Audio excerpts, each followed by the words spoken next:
विविध प्रलंबित मागण्यांसह बेस्ट उपक्रमाच्या खासगीकरणाविरोधात बेस्ट संयुक्त कामगार कृती समितीने एल्गार पुकारलेला आहे। बेस्टचे कर्मचारी मध्यरात्रीपासून संपावर गेलेले आहेत आणि यामुळे मुंबईकरांच्या बेस्ट बस सेवेसह वीज पुरवठ्यावर मोठा परिणाम होण्याची शक्यता आहे। दरम्यान प्रशासनाने कर्मचाऱ्यांना संपात सहभागी न होण्याचं आवाहन केलंय, मात्र यानंतरही कृती समिती आंदोलनावर ठाम दिसतेय।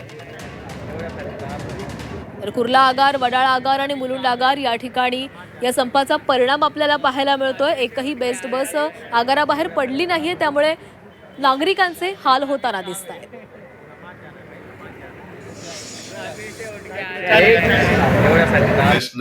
बेस्टच्या माझ्या कामगारांनी पुकारलेल्या या आंदोलनामध्ये सहभागी झालेल्या सर्वांचं मी मनापासून स्वागत करतो।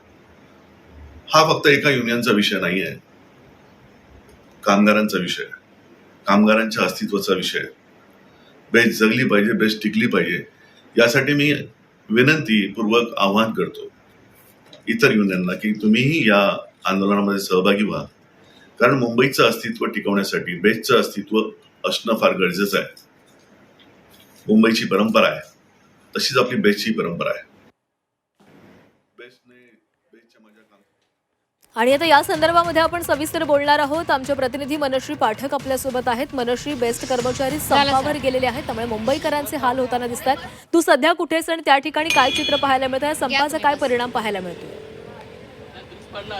सध्या मी ज्या ठिकाणी आहे ती बेस्ट बसचं चित्र मी तुम्हाला दाखवते। एकमेव बस आज मला सकाळपासून मुंबईच्या रस्त्यावर दिसते, ती म्हणजे वडाळा डेपोतनंही बाहेर निघाली आहे। दादा, आज बेस्टचा संप आहे, तुम्ही मात्र कर्तव्यावर दिसताय। हो मॅडम, मी जनतेच्या सेवेसाठी आलेलो आहे। हे माझं पहिलं काम आहे, जे जनतेची सेवा देण्यासाठी। किती बसेस आज वडाळा डेपोतनं बाहेर पडल्या आहेत? 6। सकाळपासून फक्त 6 बसेस? हो मॅडम। आणि एरवी किती बसेस बाहेर पडतात? एक 100 बसेस बाहेर पडतात।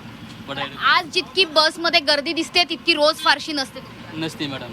तर आपण बघतोय की किती गर्दी आहे, यावरनच आपल्याला लक्षात येईल की कशा प्रकारे इथे बेस्टमध्ये संप केल्यामुळे मुंबईकरांचे हाल होत आहेत। मला सांगा की किती गर्दी आहे आज? रोजच्यापेक्षा जास्त गर्दी आहे, खूप गर्दी आहे एकदम।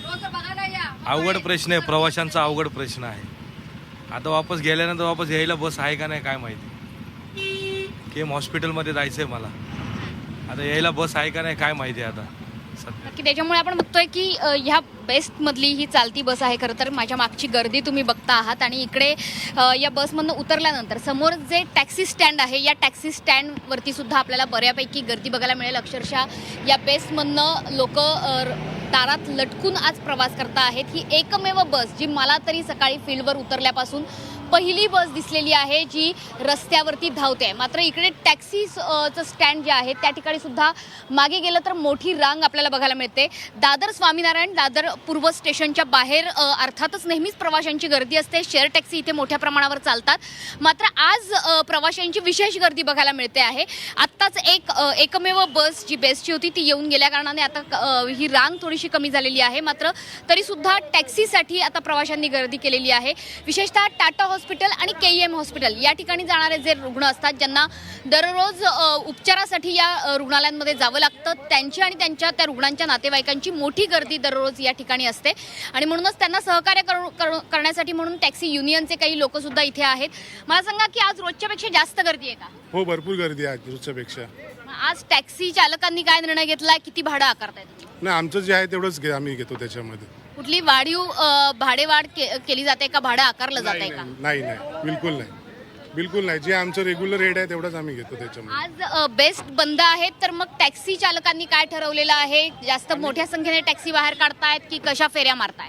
आम्ही जर शेअरिंगवाले ते कंटिन्यू जसं ड्युटी करतो तसंच करतोय आम्ही त्याच्यामध्ये। उलटे आमची सेवा जास्त चालू आहे त्याच्यामध्ये, गाड्या आहेत त्याच्यामध्ये, पब्लिकला सपोर्ट आम्ही करतोय त्याच्यामध्ये। काही तुमचे लोक जे आहेत ते आपल्याला इथे दिसत आहेत, काही व्हॉलेंटियर्स इथे टॅक्सी चालकांनी स्वतःहून नेमलेले आहेत आणि ते मार्गदर्शन करताय की कशा पद्धतीने आता प्रवाशांना सुसह्य होईल, कारण KEM हॉस्पिटल आणि टाटा रुग्णालय या ठिकाणी जाणाऱ्यांची संख्या दररोज खूप जास्त असते, काही रुग्ण असतात। दादा, मला सांग कि तुमच्या सोबत आपके साथ जो पेशेंट है हर रोज लेके जाना पड़ता है टाटा हॉस्पिटल में या कहाँ पर जाते हैं आप? टाटा हॉस्पिटल में। अच्छा, तो आज बेस्ट की सेवा सुविधा बंद है, तो इसकी वजह से कुछ इम्पैक्ट हुआ है? नहीं, मैं तो हरदम टैक्सी से जाता हूँ। टॅक्सी से जाते लेकिन आज भीड़ ज्यादा है हाँ, आज भीड़ ज़्यादा दिख रहा है। नक्की यांच्यासारखे जे पेशंट्स आहेत जे रुग्ण आहेत टाटा हॉस्पिटलमध्ये विशेषतः कॅन्सरचे पेशंट हे या ठिकाणी उपचार घेण्याकरता जात असतात त्यांच्यावरती सुद्धा मोठा परिणाम झालेला आहे. मागे आपण बघतोय की ही रांग जर आपण बघितली तर मोठी रांग टॅक्सीसाठी आणि या ठिकाणी बघायला मिळते. शेअरिंग टॅक्सी विशेषतः या ठिकाणी चालतात. दररोज शेअरिंग टॅक्सीला मोठा प्रतिसाद असतोच, मात्र सोबतच बेस्टची सुविधा पण असते, त्याच्यामुळे प्रवाशांना सोयीस्कर जातं. मात्र आज या ठिकाणी बेस्टची सुविधा ही पूर्णतः थांबली असल्या कारणाने आपल्याला जे चित्र बघायला मिळते ते निश्चितच चिंताजनक आहे, कारण गर्दी वाढली आहे. मागून एक बेस्ट बस पुन्हा एकदा येताना मला दिसते, त्याच्यामुळे आता हळूहळू का होईना पण बेस्ट बसची सुविधा पुन्हा एकदा सुरू होते का असा प्रश्न आहे. कारण किमान दादर स्थानक पूर्व या ठिकाणी तरी बेस्ट बसेस ह्या धावताना दिसत आहेत. ही दुसरी बस सकाळपासूनची दिसते आहे की जी सुरू आहे, धावते आहे. विशेषतः दादा, बेस्टच्या संपामध्ये तुम्ही सहभागी झालेला नाही आहेत का? नाही, आज कुठल्या डेपोतने ही बस निघालेली आहे? किती बसेस साधारण निघालेल्या आहेत? वडाळा डेपो. किती बसेस निघाला वडाळ्यातनं? ते मला माहित नाही, पण माझी निघाली. बरं, आज तुम्हाला संपाचं आवाहन करण्यात आलेलं होतं. औद्योगिक न्यायालयाने मात्र नकार दिलेला होता या संपाला, म्हणून तुम्ही संपात सहभागी होत नाहीये का? आज जनतेचेही मुंबईकरांचे खूप हाल होत आहेत. हाल होते म्हणून मी गाडी काढी. आप मुंबईकर हो, आम जनता हो, तो क्या हो. बताएंगे? बेस्ट की सुविधा शुरू नहीं है आज. बहुत तकलीफ हो रही है मैडम, बहुत तकलीफ हो रही है. मनोश्री, नक्कीच तर आपण या सगळ्यांच्या प्रतिक्रिया ऐकतोय. अनेकांचे हाल होतात, अनेक मुंबईकरांना कामानिमित्त बाहेर पडलेत, काही रुग्णालयांमध्ये आपल्या नातेवाईकांना घेऊन जातात. मात्र या संपामुळे अनेकांना अनेक अडचणींचा सामना करावा लागतो. धन्यवाद तुम्ही दिलेल्या या सविस्तर माहितीसाठी.